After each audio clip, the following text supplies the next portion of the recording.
طبعا اللاعب اللي جاب الجون في الزمالك، حضراتكم عارفينه مين؟ حضراتكم عارفين مين اللي احرز الهدف في الزمالك؟ حضراتكم عارفين مين اللي جاب الهدف في الزمالك يا جماعه؟ اه، مصطفى الجمل. شوف مصطفى الجمل عمل ايه. بص والنبي بعينك وارحم بقلبك. بص مصطفى الجمل عمل ايه يا جماعه. دي بقية ترند مصر اهي. اهي. بص عمل ايه مصطفى الجمل. بص والنبي مصطفى الجمل عمل ايه. يا لهوي يا لهوي يا لهوي يا لهوي يا لهوي. لا حول ولا قوة الا بالله. بص مصطفى الجمل. بص عمل ايه. لا حول ولا قوة الا بالله. ليه كده يا جماعة؟ ليه كده بس؟ ازاي دونجا يتلم؟ دونجا مش اتبعتر، تبعثر وتبعتر. لا حول ولا قوة.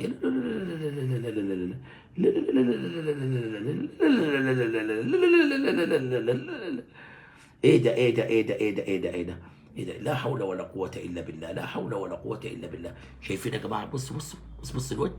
بص الواد. ايه ده؟ ايه العفريت ده؟ ده طلع من العلبة امتى ده؟ ليه يا مصطفى كده يا مصطفى؟ ليه يا مصطفى كده يا مصطفى؟ ينفع كده يا مصطفى؟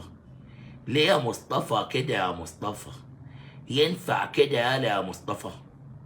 ليه يا مصطفى كده يا مصطفى؟ ينفع كده يا مصطفى؟ ليه يا مصطفى كده يا مصطفى؟ ينفع كده يا مصطفى؟ الواد يرقص بالشكل ده يا جماعه. ليه يا جماعه سايبينه كده يا جماعه؟ والله العظيم غلط. والله العظيم غلط. ما ينفعش يا جماعه. اسمه مصطفى الجمل.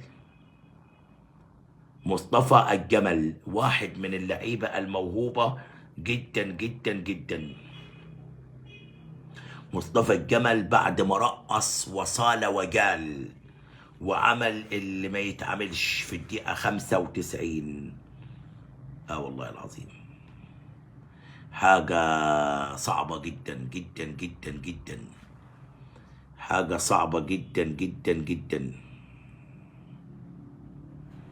حاجة صعبة جدا جدا جدا. فرقة خرجت من الخدمة وراحت في الوباء. المهم الكابتن خالد الغندور أي الكلام. لو أنا قلته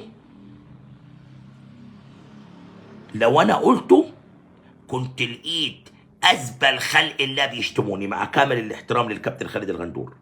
يعني الكابتن خالد الغندور أي الكلام يا جماعة. النهاردة كلام رهيب جدا جدا جدا. الكابتن خالد الغندور أي الكلام رهيب جدا جدا جدا.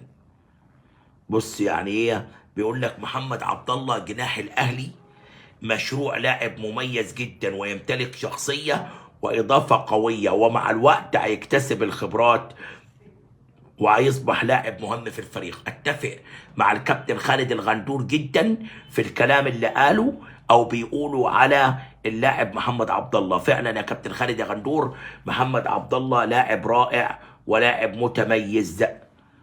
لاعب رائع ولاعب متميز. بس الكابتن خالد الغندور قال حاجه حلوه عن محمد عبد الله، وبعد كده برضه رجع قال لك ايه؟ قال لك الاهلاويه مركزين على انذار زيزو رغم ان مفيش فار، ومطنشين ان هناك ضربه جزاء لسيف الجزيري وكان في فار، وقال العب في اقل من 10 ثواني. ولا دي مش لازم نجيب سيرتها، مش مهم، بس هتخدم افكارنا. يا كابتن خالد الفرقه كانت بتشحت كوره يا كابتن خالد. يا كابتن خالد الفرقه كانت بتشحت كوره.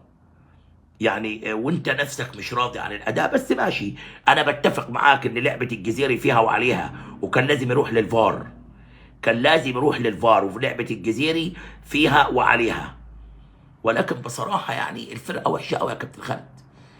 الفرقه وحشه قوي. فرقه وحشه قوي قوي قوي قوي قوي قوي. الفرقه وحشه قوي قوي قوي فوق ما تتخيل. فوق ما تتخيل. يعني الفرقه وحشه فوق ما تتخيل. وحشه فوق ما تتخيل. معلش يا كابتن خالد، ربنا يجيبها ستاير يوم مش ستاير. ربنا يعديها جمايل ويجيبها مستورة. يوم 22 بصراحة. يعني الوضع صعب جدا. كابتن خالد الغندور بصراحة بتعجبني آراءه اليومين دول، وفيها اتزان وبيدي كل واحد حقه. هذه كلمة لوجه الله بصراحة. يعني اليومين دول بالراجل اللي بيدي الناس حقها وبيتكلم بتوازن واتزان. وفعلا بتفق مع محمد عبد الله، لاعب الاهلي مشروع، لاعب كبير جدا جدا جدا. طيب من الكابتن خالد الغندور نطير لخالد الكردي، صديقنا العزيز وزميلنا الاعلامي في الاسماعيليه. فضيحه من العيار الثقيل وغضب اسماعيلاوي على الرقم 4-0، هزيمه ثقيله. وزي ما قلت للاسف الشديد انا مش عاجبني نظام تعيين الكابتن عماد سليمان ولا الكابتن احمد العجوز. دول هرمين واسطورتين في كره القدم لا يقلل منهم احد، ولكن الاداره اللي تعين جهاز فني بالشكل ده انا بسميها اسمه القص واللزق، ولا يليق بالنادي الاسماعيلي. وفرقه الاسماعيلي النهارده ما حد يزعل مني، كانت بتشحت كوره وبلا هويه وتتغلب 100 وحاجه ولا في الملوخيه. خالد الكردي من الاسماعيليه. استاذ خالد السلام عليكم. تحياتي ليك الناقد الرياضي الكبير والاعلامي الكبير الكابتن عبد الناصر زيدان. يعني كلنا في اسماعيليه حزن كبير على المنظر السيء اللي احنا شفناه النهارده. فريق النادي الاسماعيلي الذي كان يصول ويجول امام فريق النادي الاهلي، وكان ديربي مباراه كبيره بين الاهلي والاسماعيلي، لا حول له ولا قوه زي ما حضرتك قلت. فريق لا حول له ولا قوه، ليس له اي انياب، ليس له اي وجود من خلال 90 دقيقة أمام فريق النادي الأهلي، على الرغم أن النادي الأهلي بيمر بظروف صعبة ولاعبين جدد في التشكيل، والأهلي النهاردة مش بالحالة الفنية العالية قوي، ولكن قدر يكسب النادي الإسماعيلي بأقل مجهود بنتيجة كبيرة جدا وهي 4-0. أثارت الغضب الشارع الإسماعيلاوي، والشارع الإسماعيلاوي صب غضبه بالكامل على مجلس إدارة النادي الإسماعيلي للأسف بسبب بيع نجوم النادي الاسماعيلي وتفريغه من النجوم، ووصلنا للحاله المزريه لفريق النادي الاسماعيلي. زي ما انت قلت احلى تعبير، النادي الاسماعيلي بيشحت كوره النهارده في الملعب امام النادي الاهلي. يعني انت عارف احنا محبين للاسماعيلي ازاي، ولكن اللي حتى انا قلت للكابتن عماد سليمان والكابتن احمد العجوز، انت بتعترضوا على ضربه الجزاء الثانيه ليه؟ فرقتك مرعوبه ورجليها بتخبط في بعض، وفي ركلتين تاني ما اتحسبوش للاهلي.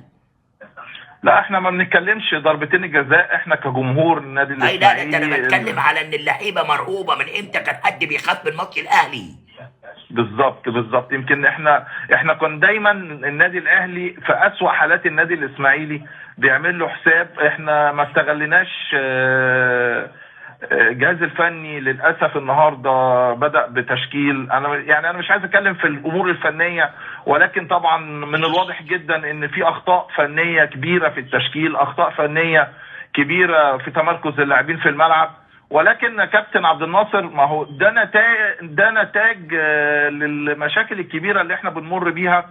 احنا ما فيش اي صفقه للنادي الاسماعيلي، فرغنا الفرقه، ما جددناش ل5 نجوم، راحوا الانديه بعنا ال5 نجوم. فبالذات احنا مش عايزين نظلم الناس دي لان دي قدراتهم. يعني انا مش عايز اتجنى على لعيبه النادي الاسماعيلي لان ده قدرات، انا ما اقدرش احمل اللعيبه ديت اكتر من طاقتها لان هي دي قدراتها الفنيه. اللي احنا لما نجيب 5-6 كان النادي الاسماعيلي مستغني عنهم ومديهم الاستغناء، وفجاه يلاقوا نفسهم لابسين تيشيرت النادي الاسماعيلي وبيدافعوا عن النادي الاسماعيلي امام ومرأة ومسمع من الاداره ومن كل المسؤولين واللجنه الفنيه والكابتن علي ابو جريشه اللي انا مش هعفيه من المسؤوليه ان انت جاي بتقدم لنا اعتذار بعدين يا كابتن علي. معلش يعني يا كابتن علي، انت رمز كبير لينا ورمز كلنا بنحترمه ورمز للنادي الاسماعيلي، ولكن انت بتقدم اعتذار في اي توقيت.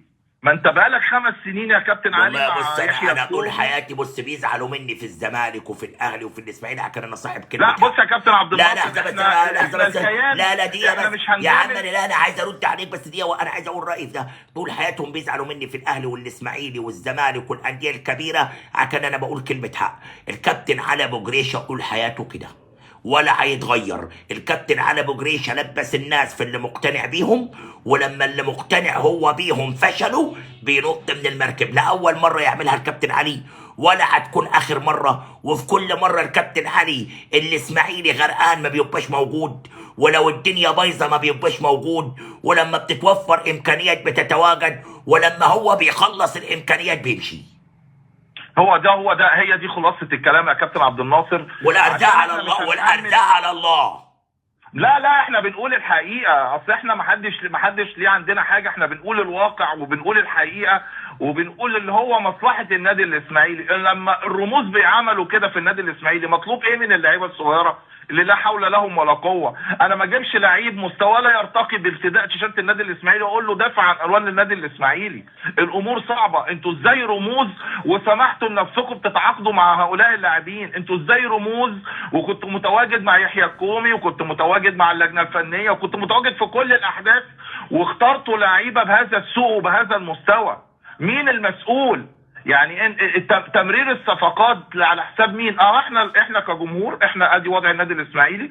النادي الاسماعيلي لو قدر، احنا محتاجين معجزه الهيه. الفريق ضعيف فنيا، الفريق فقير لاعبين، اقل سكواد حاليا في الدوري الممتاز هو فريق النادي الاسماعيلي.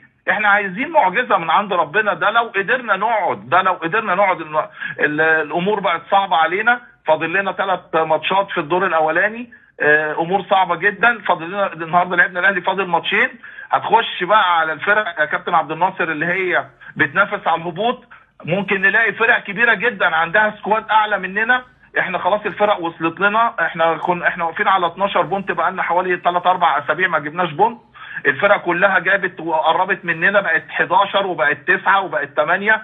لما تيجي تلعب الدور الثاني الامور صعبه، لان كل الفرق اللي موجوده في الدوري اللي هتنافس على الهبوط السكواد اللاعبين اعلى من النادي الاسماعيلي، فالدنيا هتبقى صعبه جدا. النهارده حرس الحدود بيكسب وبيوصل للنقطه 21 مع كابتن محمد يوسف، اللي مثلا كنا بنقول دايما متعودين الفرق اللي بتطلع من الدرجه الاولى بتروجيت والحرس والمحله مع الانديه يقول لك هم دول اللي هينزلوا السنه الجايه. لا، دي فرقتين هربوا هيبقوا بنسبه كبيره من ال9 اللي في الدوري فوق. يبقى انت كده في فرقتين كبار من الدوري الممتاز لازم ينزلوا. يا ممكن يبقى معانا النادي الاسماعيلي معرض، لو الاتحاد ما قدرش يفوق هيبقى النادي الاتحاد، غزل المحله، الانديه الجماهيريه. الامور صعبه. الانديه الاخرى انديه عندها سكواد لاعبين كويس، والماتش هيبقى صعب جدا ان انت تقدر تكسب لانه ملوش رده في الدور الثاني، والنقطه هيبقى ليها ثمن.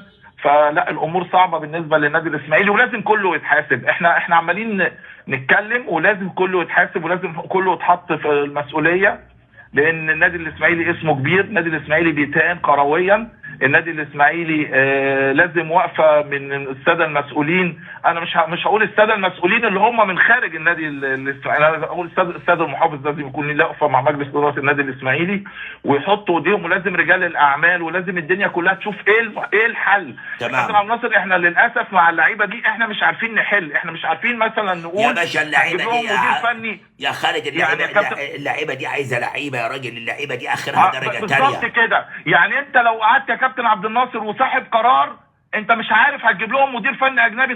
طب اجيب لكم مدير فني اجنبي؟ هل المدير الفني الاجنبي هو الحل؟ هل المدير الفني مصري هو الحل؟ احنا مع القماشه دي مش عارفين نتعامل مع الفريق ده ازاي. يعني للاسف اللعيبه لا حول لهم ولا قوه. هي دي امكانياتهم، هي دي قدراتهم الفنيه. احنا ما بنطلبش منهم اكتر من كده، لان هم مش هيقدموا اكتر من اللي هم على في الحاله اللي احنا شفناها دي يا كابتن عبد الله. شكرا جزيلا خالد الكردي من الاسماعيليه، وانفردنا معكم بحاله غضب كبيره جدا. اروح للفيديو اللي الناس بتقول لك يا كذاب شتموا زيزو ازاي وبيقلوا ادبهم عليا.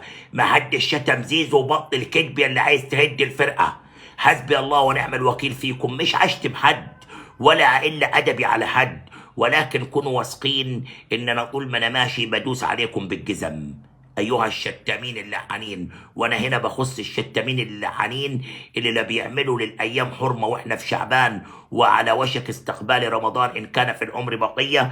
ربنا يبلغنا واياكم رمضان. ولكن عايز اقول لهم للاسف الشديد اضطريت ان انا اجيب الفيديو، لان انا ما بكذبش على حد. اتقال لزيزو بعد هدف بتروجيت روح يا زيزو، واتشتم بامه. لكن انا مش هقدر اطلع شتيمه زيزو بامه، ولكن هقدر اطلع الفيديو ده.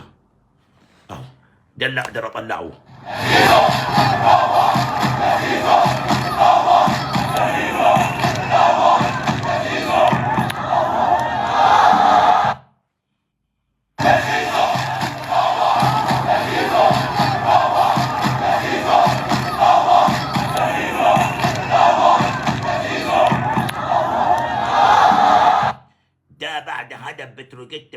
مصطفى الجمل اشتغلت جمهور الزمالك روح يا زيزو، والبعض شتمه بامه، وانا طبعا مش هقدر ازيع الشتيمه بامه لان امه امنا والامهات كلها محترمه، وعندي الفيديو ومش عايز اضطر ان انا ازيعه ولا احط عليه صفاره ولا ازيع ده، ولكن عيب لما تقعد قدام انا عم ابوك يا بأف، انا عم اللي جابوك في المهنه دي، انا لا اقول كلمه الا صدق، لا يعنيني انا ادوسك بالجزمه وانا ماشي بفضل الله بنجاحاتي، لكن مش هرد عليك ولا اشتمك. عايزني انا انزل لمستوى تافه زيك؟ لا يمكن طبعا انزل لمستوى تافه او سافل او منحط او شتام او لحان، ولكن اقول حسبي الله ونعم الوكيل. اسمع تاني يا فندم، سب زيزو عشان شغالين عليا واخدين الكلمه اللي انا قلتها، بيهد النادي انا اللي بطفك زيزو؟ انا اللي فاشل اجدد له ليا 7 اشهر يا فاشل؟ انا اللي مش عارف الم فلوسه يا فاشل؟ انا اللي اتفضحت في موضوع زيزو يا فاشل؟ انا مالي يا فاشل انت والفشل اللي زيك؟ انا مالي كامل الاحترام لمجلس الاداره وللناس كلها، ولكن اللي بيشتمني ماليش مني غير الجزمه. بتقول لي ما شتموش زيزو يا كداب طول الماتش؟ اسمع يا ابن الجزمه،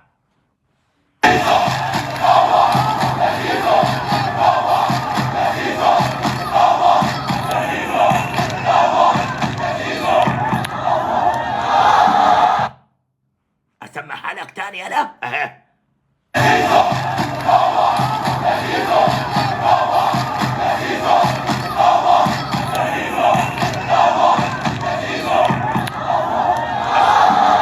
اسمعها لك تاني انا اهي.